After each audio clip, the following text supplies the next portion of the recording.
Magic wand solutions don't work anywhere else in life. I can't wave it over my garden and all the weeds are just gone. I got to get out there and get some calluses on my hand and dig in some dirt. You see, he doesn't present folklore and fairy tale. He presents reality. If you want to build on something solid. You want to build on your opinions of this word? Or do you want to build your life on this word? Because Jesus will tell you this, that storms will come. Oh, they coming. Oh, they coming. And I wish they weren't. But they will. Because we live in a sin-twisted, cursed world. The ground doesn't give up its vegetables except by sweat and toil. This is the world we live in. And God is not pretending at these things. He's speaking truth to our lives and telling us what it means to be built upon Him. There are no magic wand solutions. Well, I'm going to get right into the message today. We are in our Rabbi series. This is part 13 of our Rabbi series. And we're going to be coming from the book of Luke chapter 6. Luke chapter 6, verse 46 through 49. But first, let me open you up with a song.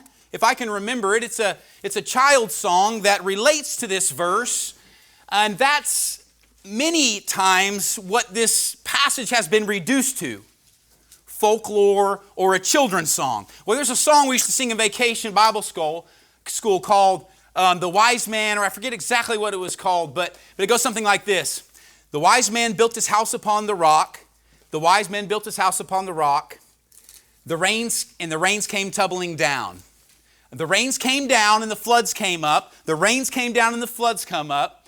But the house that was built upon the rock stood. It says the same thing about the house that was built upon the sand. I wish I could remember the melody of it. I think I got it in my head. Here we go.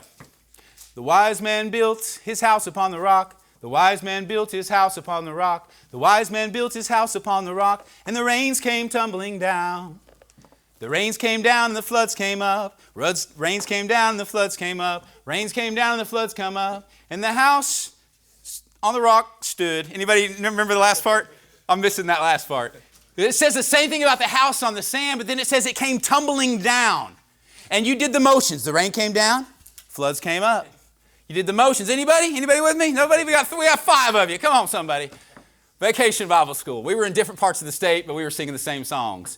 But that's what, unfortunately, this passage has been reduced to for many. But this passage is so very deep and so much deeper than a children's song. And what you're going to see today is that. So let's read that. Luke chapter 6, verse 46 through 49.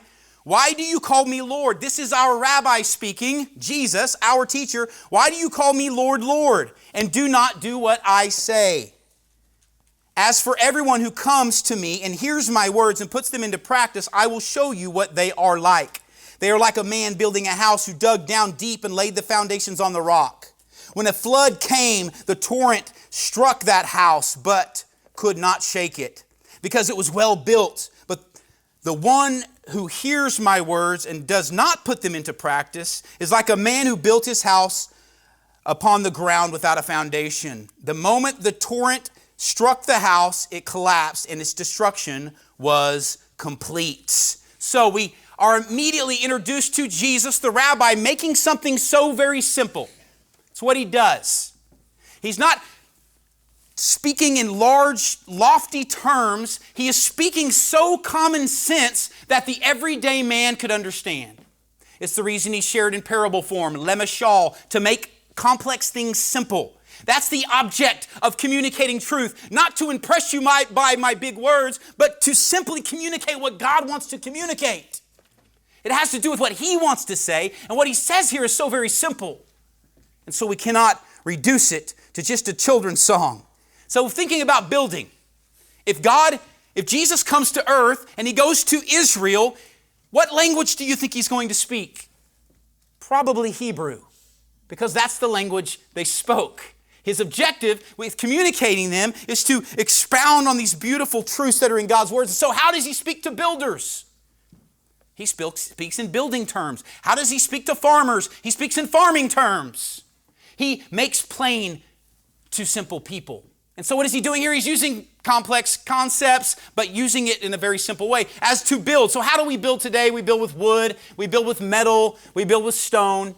In the times of the Bible, they built with mud brick that were baked, as we see in Egypt many times, as well as the times of Abraham. Then you see, metal being used, you see wood being used. In the Holy Land, largely what they're using is stone. There's not a ton of trees. That's why when Solomon builds the temple, where does he get his cedar from? Lebanon, not Israel.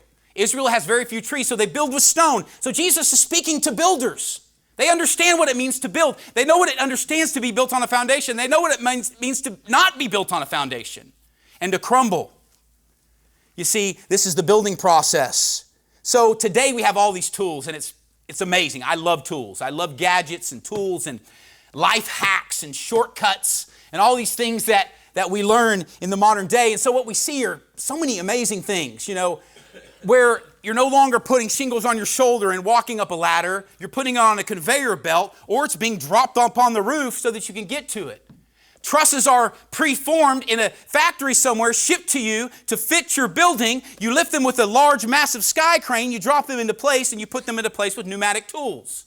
It's so amazing what we can do today and what we can build. But the reality is, even as far as building has come, the foundation is still key.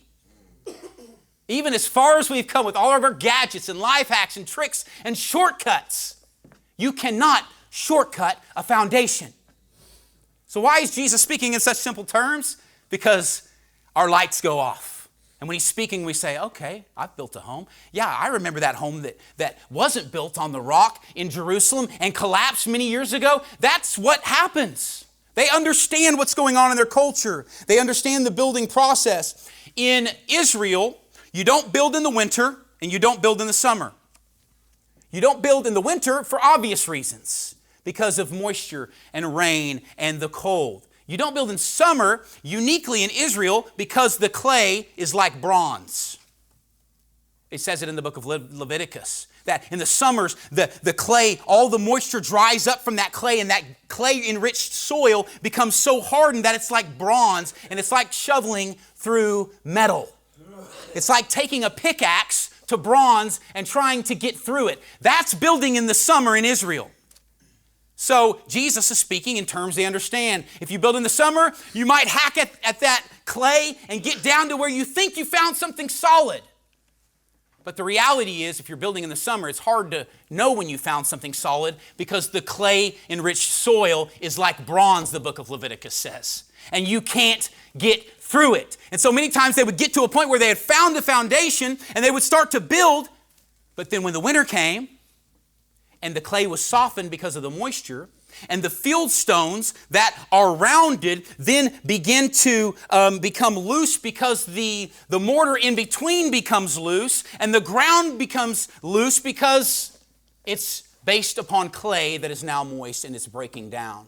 This has happened in Israel. It happened, there was an article just a few years ago of a house that had a small sewer leak, and that water had gotten down to the foundation. Well, that house was not built upon the rock.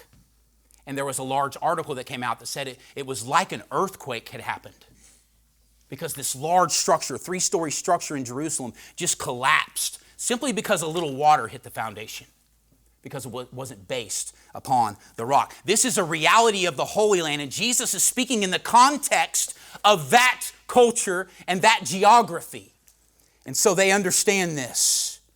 We build with stone, metal, and mud, but we understand the building process hasn't changed. The foundational understanding hasn't changed. So now we're going to rewind. We've read Luke chapter 6 and this short parable, but the reality is that Jesus is drawing from a much older parable, one from Isaiah, a parable that was told in 705 BC, many, many years ago. We're close to 3,000 years ago that Isaiah is sharing this parable in Isaiah chapter 28, verse 14 through 16. And then I'm going to jump to 18 and read that verse. This is Isaiah speaking to the children of Israel. Let me lay a foundation real quick, if I can do that for you. Okay, Let me lay this foundation and this background. Sennacherib and the Assyrians.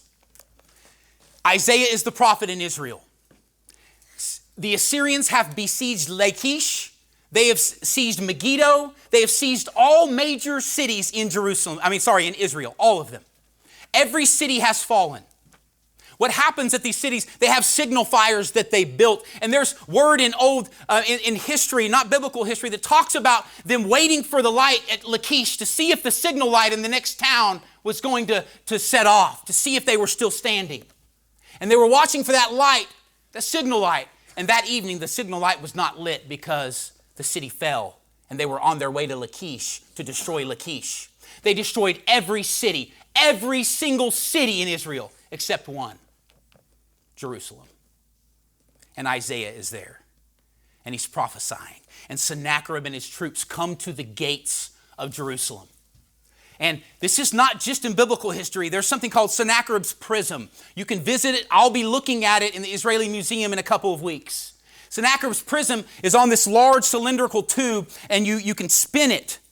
And you can read in this ancient Assyrian the writings of Sennacherib. And Sennacherib says in that exactly what it says in the Bible, that the Jewish people were shut up like a bird in a cage. Sennacherib's prism says that, and the Bible says that in the book of Isaiah, and the book of 2 Kings as well. That they're shut up, they're besieged, they're being starved out. No food is allowed to come in. They're trying to starve them out and then destroy them. Then all of a sudden, in history, after destroying all of Israel except for one city, Sennacherib flees. Look up the Wikipedia on it later. It's a mystery. They say, why did Sennacherib flee? He's destroyed every city. You don't go into a country and destroy every stronghold and leave the capital city. You don't. But the Bible tells us that 750,000 men were struck dead by the Lord. So now we understand that he's boasting on the prison, saying they're shut up like a bird in a cage. I'm going to destroy them. I've destroyed all your cities. You're done. But Isaiah says, not yet. Not yet. But he will speak of a time when there will be a destruction. But it ain't yet. And so this is the context of what's happening here that Isaiah is speaking. So let's read that. Isaiah chapter 28. Therefore, listen to the Lord. This is before the Assyrians had fled. And Isaiah is speaking to the Jewish people. Therefore, listen to the Lord's message. You will mock your rulers of these people who reside in Jerusalem. For you say we have made a treaty with death, with Sheol. Remember the concept of Sheol last week as we talked about hell? We have made an agreement with Sheol. When the overwhelming judgment sweeps by, it will not reach us. There it goes. It will not reach us. Assyria will not overcome us. Isaiah is prophesying this. Jeremiah comes later, after Isaiah, and prophesies that Jerusalem will fall. And guess what? It does. Some of those people in in Jeremiah's day, are still clinging to Isaiah's words, saying Isaiah said it wouldn't be destroyed. But Isaiah was speaking to that moment with Assyria and Sennacherib, and it was not. Later, Jeremiah comes around and prophesies the Babylonian captivity, and it happens. So here we have this happening. So let's read on there. For we have made a lie our refuge. We have hidden ourselves in a deceitful word. Therefore, this is what the sovereign Lord says. Look, I am laying a stone in Zion, an approved stone, set in place as a precious cornerstone for the foundation. Skip to verse 18. Your treaty with death will be dissolved. Your agreement with Sheol will not last. When the overwhelming judgment sweeps by you, it will overrun you.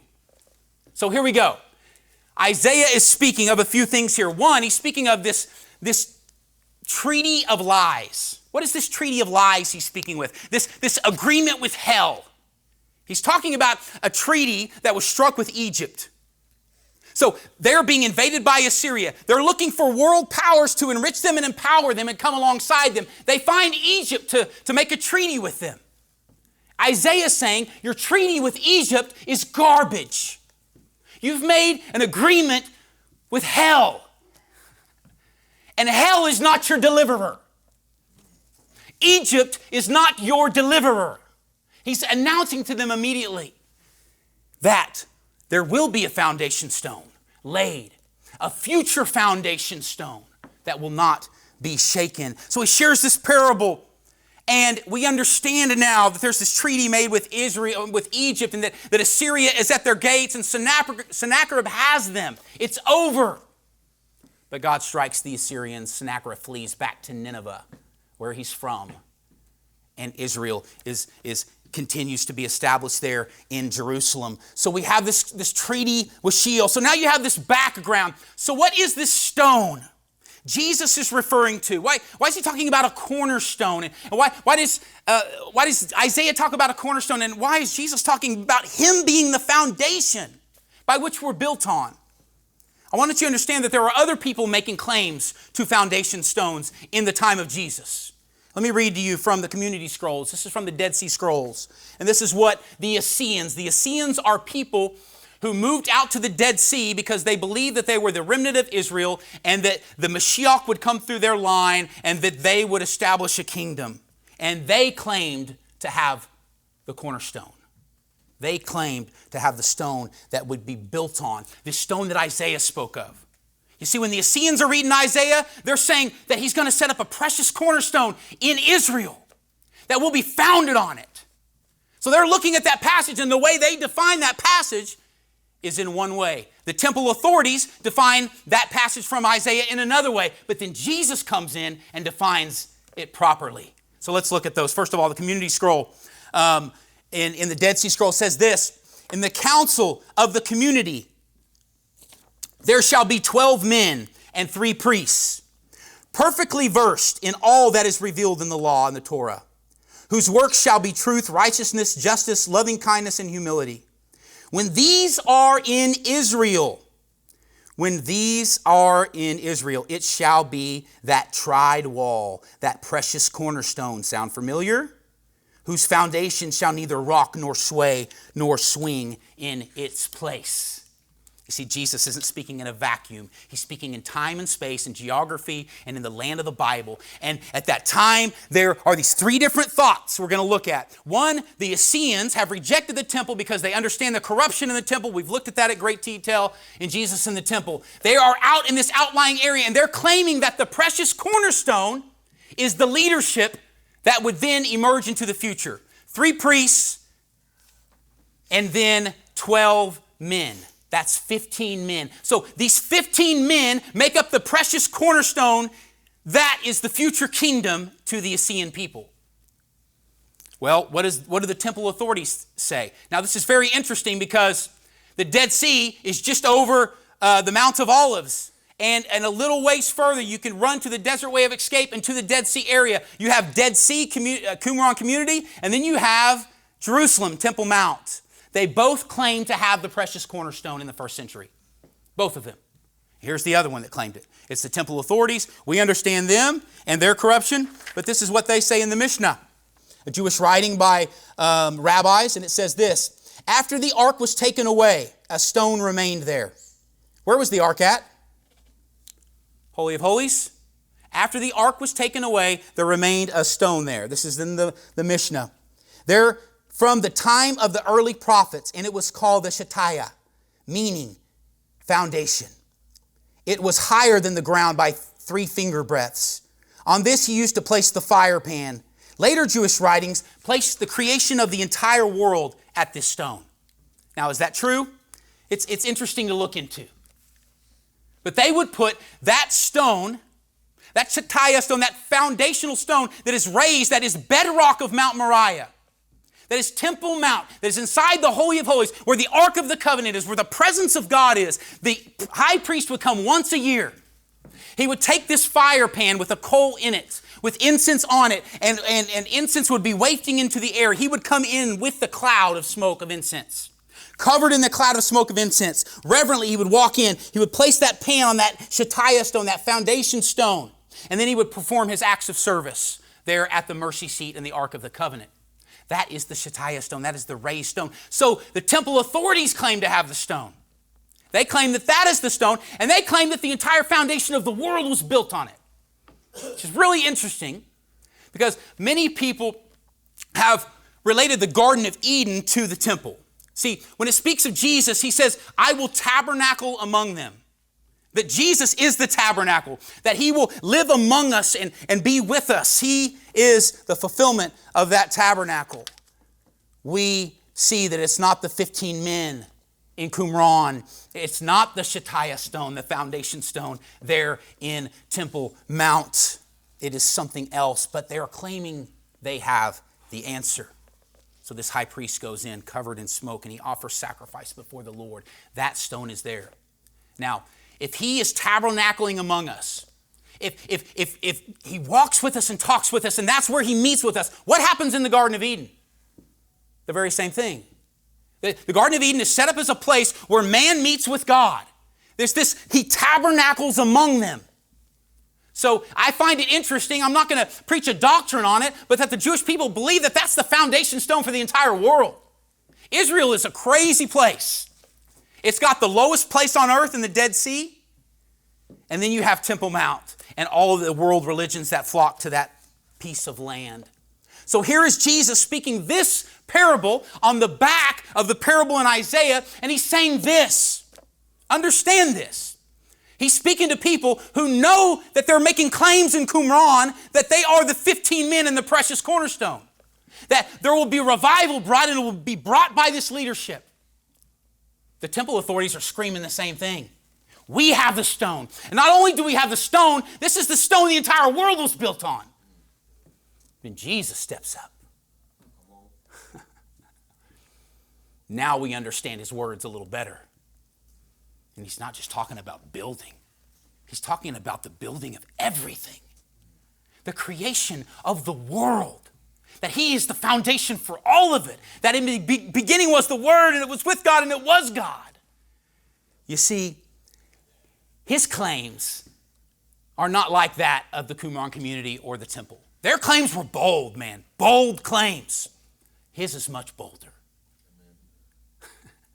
He's saying, you know that stone that you say was the foundation of the entire world? I'm the foundation of the entire world. And if you don't build on me, you might as well not build. We can put up some jewels on the foundation. We can build it as tall and as strong as we want. But my friend, it will all rust and decay. And when the rains come and the torments come of life, will you stand? Jesus says there is a rock that is so much stronger than Qumran or the temple. And those are some strong things. But Jesus says it goes much further. So the rock in verse 46 and 47, he relates that to hearing his words. That's what he's saying. That temple structure and all its beauty and power and amazingness and the Qumran community and all their convictions. Listen, I'm greater than all that. And if you hear my words and you do them, that is your foundation. Where are his words?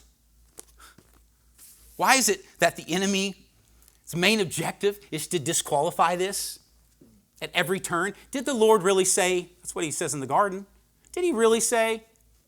When you're reading the Bible, does that ever whisper in your heart, is that really? Do you know where that's coming from? Did he really say? Why is it that he wants to get us off of this? Because if you're built on this, I don't care what comes in life. You will stand through hardship. Now, I'm not talking about some magic wand solution, because that's what the world wants. To go to some altar and have some prayer prayed over you and just to walk out all better. But Jesus says it's about action. It's about words and what comes out of your mouth. Out of the abundance of the heart, the mouth speaks. It's about real life. Do you want a pretend gospel? A fairy tale gospel that waves a wand over you and pretends that it's all going to be okay? Or do you want somebody to speak truth in your life? Do you want the truth? Because deceitful are the kisses of an enemy, but faithful are the wounds of a friend. Because he speaks to where you're at, what you're going through. And Jesus is going to bring us back to that. There's no magic wand solution. He's going to say, do right, and it will go well with you. I've heard it time and time again from my predecessor, my mentor, Bill Everett. He would tell me that men would call him on occasion and say, Bill, I've fallen. I want to get right, but I can't. And Bill's statement was always the same. Get up and do what you know you're supposed to do. Magic wand solutions don't work anywhere else in life. I can't wave it over my garden and all the weeds are just gone. I got to get out there and get some calluses on my hand and dig in some dirt. You see, he doesn't present folklore and fairy tale. He presents reality. If you want to build on something solid. You want to build on your opinions of this word? Or do you want to build your life on this word? Because Jesus will tell you this, that storms will come. Oh, they coming. Oh, they coming. And I wish they weren't. But they will. Because we live in a sin-twisted, cursed world.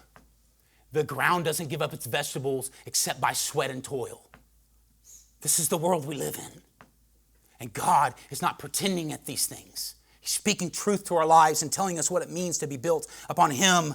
There are no magic wand solutions. When asking a Jewish builder, how far should I dig before I lay the foundation? They'll tell you the same thing every time. Until you find the rock. How far do I dig, Loren?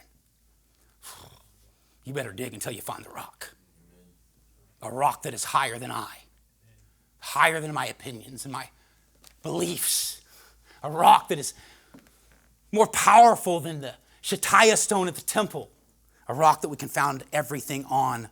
So we hear His words and then we do what? We do them. Woo! Revelation! Right? But that's how simple it is. We hear His words. That's great because some people hear and they don't do. A lot of talking, not a lot of doing. We can hear instruction all day, but at some point, it's time to get to work. Meetings are necessary. But man, I like meetings to go as quick as possible. Can we get our directives and can we get out and dig? I was in a meeting the other day and they set another meeting. And probably at that meeting, they'll set another meeting.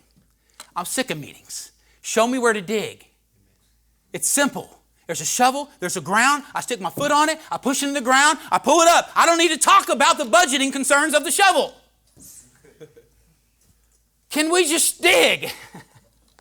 Anybody in vocations ever been in that situation where you're just sitting around talking about it? Half the day's over and you could have got the thing built by now? It happens in Teen Challenge vocations a lot because everybody's got opinions. Well, that's not how we did it. Well, can we just do it? How about that? And not talk about it. You see, doing is just as important as hearing, if not more important than hearing. So we hear and then we put it into practice. This isn't superficial, surface level religion. We put it into practice in our life and you will fail at it. God will tell you you're selfish and then He'll tell you to give something away and you'll give half of it away.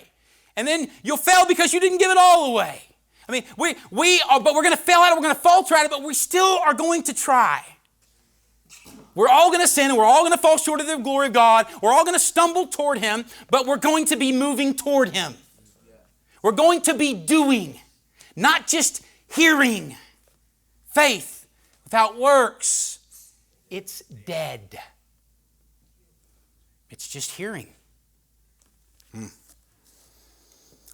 Faith comes by hearing, and hearing by the Word. So we hear and we do.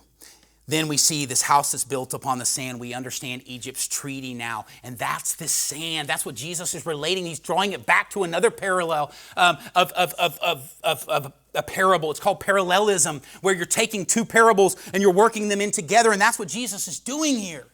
And then he's telling you that if you don't build on my words, you build on secular philosophy and you're on your own ideas and understanding of this, that ultimately when storms come, your beliefs will not hold up. But His reality will. It will test everything that you are. It will bring to the surface those things that dross in your life as we try and we struggle toward Him. as we fight to do good and we fail at it. Then we'll step back and we'll realize where we failed, and His Holy Spirit will come alongside and encourage us. And then we'll have to face that same challenge again. And then we'll overcome that challenge. And guess what? Then you just get to go to heaven. No. Then another challenge. What is He doing in your life? He's forming you into His image, my friend, and you are not in His image now. I am not in His image now. And we will not be in His image completely until we look into His face, until sin is completely removed from our lives. You see, He is the foundation stone, not an Egyptian treaty. I want you to think about that for a minute. Now, I love planning, I love strategy, and if Assyria is at my gate, I'm going to sleep a little bit better knowing that Egypt is on its way. Egypt is a powerhouse.